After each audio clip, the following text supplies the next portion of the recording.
High, আজকে আমি তোমাদের শোনাবো একটা সত্যি ঘটনা যেটা আমার সাথে ঘটেছে। ঘটনাটা ঘটেছে আজ থেকে 2-3 দিন আগে।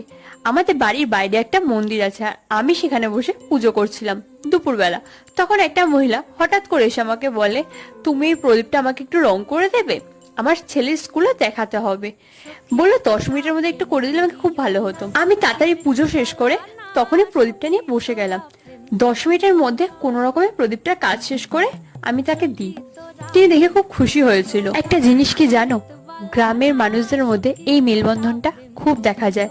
একটা মানুষ যদি কোনো সামান্য কিছুতেও পারদর্শী হয়, তার কাছে অপর মানুষটা আগ্রহের সাথে সেই কাজটা শিখতে আসে।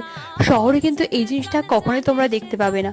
সেদিন তো আমি আর ভিডিও করতে পারি, নইলে সেই ভিডিওটাই তোমাদের দেখাতাম, তাই তার একটা ছবি তোমাদেরকে দেখিয়ে দিচ্ছি। এই প্রদীপের ডিজাইনটা তোমাদের কেমন লাগলো অবশ্যই আমাকে কমেন্ট করে জানিও। কমেন্ট করতে কিন্তু একদম ভুলো